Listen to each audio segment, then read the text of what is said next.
ऐसा लगता है कि ये जीव अब मेरी शरण में आ गया है प्रणाम करने से।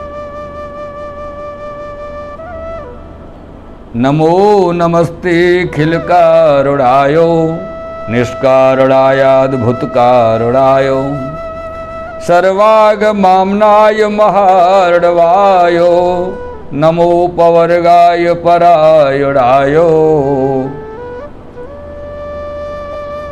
क्योंकि प्रणाम करने में जीव सर्वेंद्रिय समर्पित हो जाता है। मस्तक, नाक, कान, हाथ, पैर सब साष्टांग जब प्रणाम की जाती है और प्रणाम में जो विशेष वस्तु है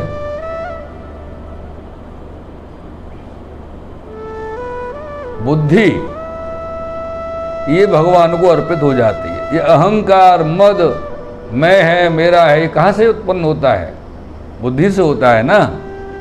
जब बुद्धि ही भगवान के चरणों में अर्पित हो जाएगी तो बाकी तो कुछ शेष रहा ही नहीं, तब भगवान कृपा करते हैं।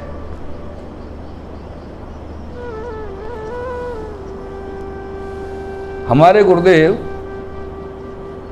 परम पूज्य श्री राधा वल्लभ जी शास्त्री जी, जिनसे हमने भागवत जी का अध्ययन किया था,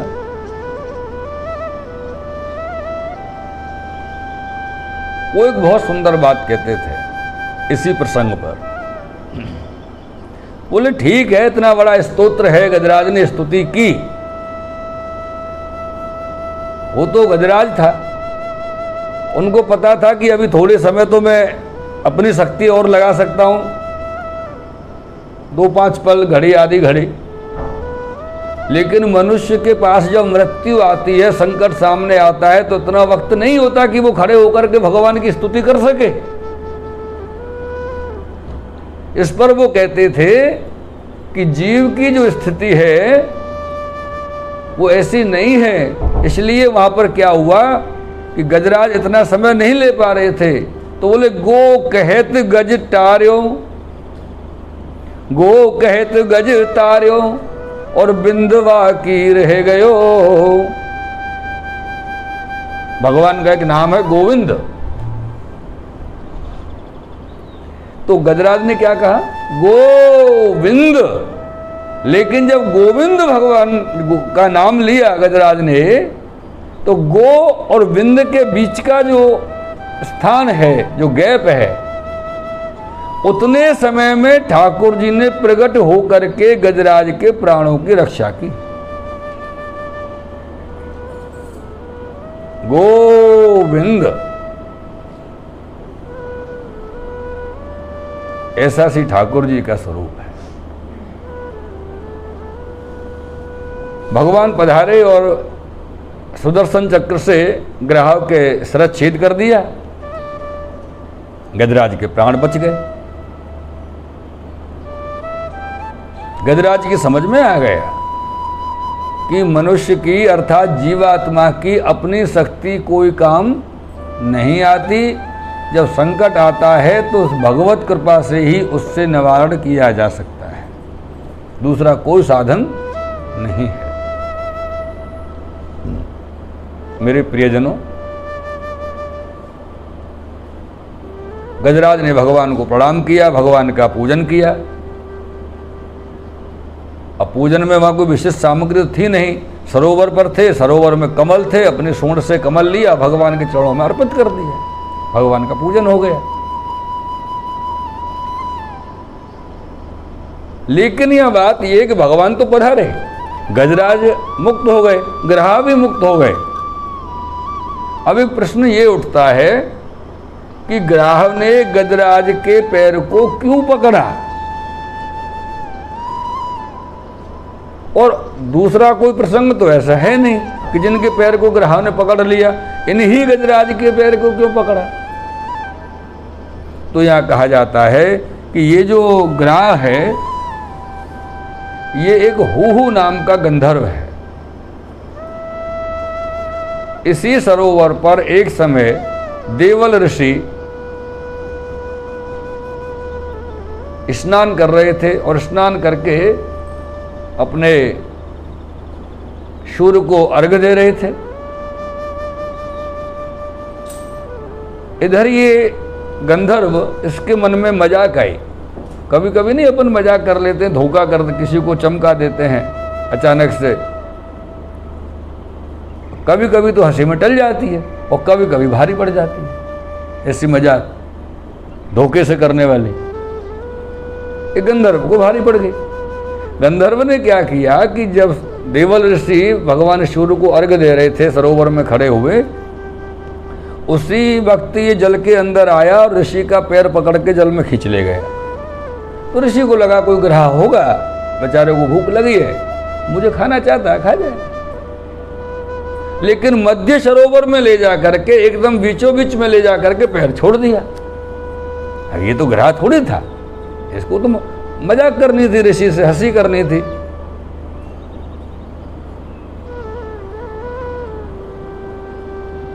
जब पैर छोड़ दिया तो ऋषि को ऐसा लगा कि ये ग्रह नहीं हो सकता, क्योंकि ग्रह पकड़ेगा तो छोड़ेगा क्यों, वो तो खा जाएगा, ये तो कोई और है।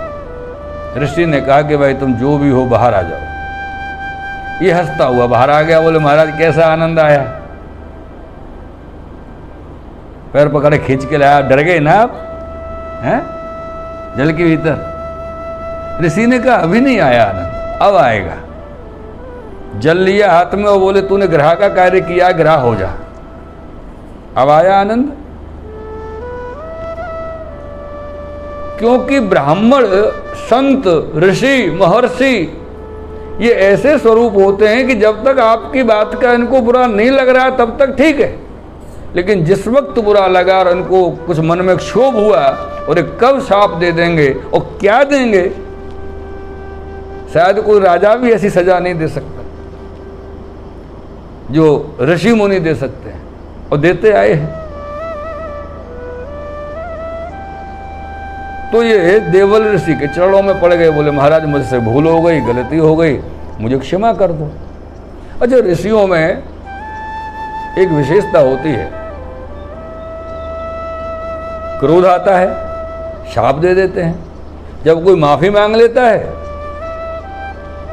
तो आशीर्वाद दे देते हैं। जब इन्होंने माफी मांगी, महाराज मुझे क्षमा कर दो, गलती हो गई, अब मैं कैसे मेरे इस ग्रह के देह से मुक्ति होगी, तो ऋषि ने कहा कि इसी सरोवर में एक गजराज आएगा जल पीने के लिए, तुम उसके पैर को पकड़ लेना, तुम्हारी मुक्ति हो जाएगी। तो बोले गजराज में ऐसा क्या है? गजराज के लिए कहा गया है कि ये जो गजराज हैं ये पूर्व जन्म के इंद्रद्युम्न नाम के राजा हैं और भगवान के बड़े उच्च कोटि के भक्त हैं। इनको अगस्त्य ऋषि का शाप लगा और ये गजराज हो गए, हाथी हो गए। तो देवल ऋषि ने हुहु नाम के गंधर्व को गजराज के पैर पकड़ने के लिए बोला, ऐसा नहीं समझना। एक भगवान के भक्त के पैरों को पकड़ने के लिए बोला कि तुमको मुक्ति चाहिए तो भगवान के भक्त के पैरों को पकड़ना, और पकड़ना ऐसा कि छोड़ना नहीं, अगर छोड़ दोगे तो मुक्ति नहीं मिलेगी। इसलिए ऐसा पैर पकड़ा गजराज का ग्रह ने कि छोड़ा नहीं, भगवान के सुदर्शन से मुक्त होकर के ही छूटा। अब यह एक प्रश्न और उठता है हमारे मन में, ये हमारे मन का विषय है कि यह मुक्त कौन हुआ, गजरा हुआ या ग्रह हुआ?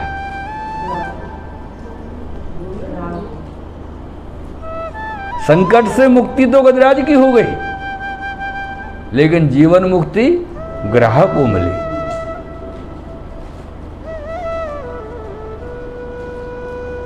इतने बड़े संकट से मुक्त होने के पश्चात गजराज की समझ में आया कि शक्ति किसी काम की नहीं है। तब जाकर के गजराज ने भगवान का ध्यान चिंतन करना प्रारंभ किया और एक उच्च कोटि के भक्त हुए और समय आने पर देह छोड़ करके भगवत धाम को प्राप्त हुए। इस बीच में जो उनके साथी थे, हथनियां, बच्चे वगैरह, वो सब छोड़कर चले गए थे।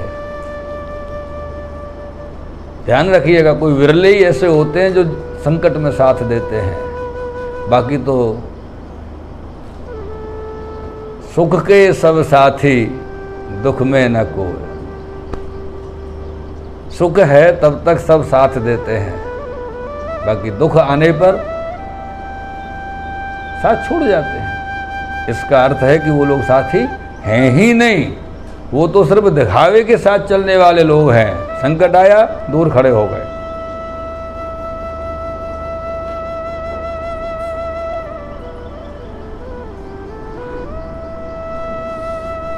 तदोपरांत में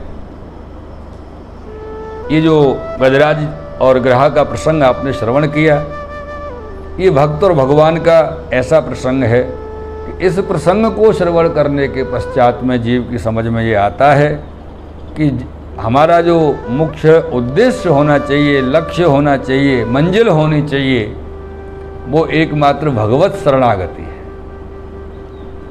संसार में जी रहे हैं, संसार की तरह चलना ही है थोड़ा थोड़ा सा, लेकिन कितना? थोड़ा थोड़ा सा। पूरी तरह संसार को समर्पित नहीं होना है। संसार में जीना है, अगर पूरा तो छोड़ देंगे तो संसार वाले हमको पूरी तरह निकाल देंगे। संसार में भी रहना है थोड़ा थोड़ा सा, और ज़्यादा ज़्यादा सा श्री ठाकुर जी के, भगवान के चरणों का स्मरण करना है, उनकी सेवा में रहना है, तो ही हमारे देह धारण करने का उद्देश्य पूरा होगा।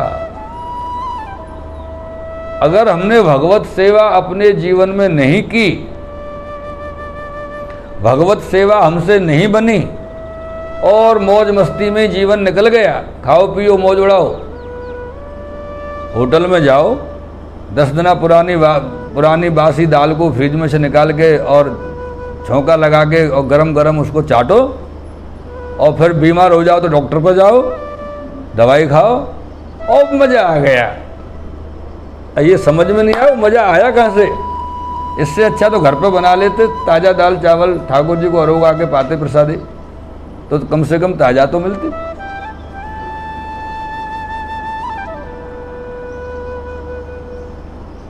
इसलिए एक बात अवश्य ध्यान रखिएगा कि जीवन मजा में नहीं है, मजा का नाम जीवन नहीं है, आनंद का नाम जीवन है। अब इन दोनों का अंतर क्या है कि संसार से जो प्राप्त हो रहा है हमको, मिलना जुलना, हंसना बोलना, मस्ती करना, ये करना वो करना, सब करना, वो मजा है। और भगवत प्रति ठाकुर जी के संबंधित जितना भी हमको प्राप्त हम कर पा रहे हैं, प्राप्त हो रहा है, वो जीवन का आनंद है। संसार से प्राप्त होने वाली वस्तु आनंदित नहीं कर सकती, क्योंकि आनंद जो होता है वो क्षणिक नहीं होता है, स्थिर होता है, स्थायी होता है। ख्याल रखिएगा।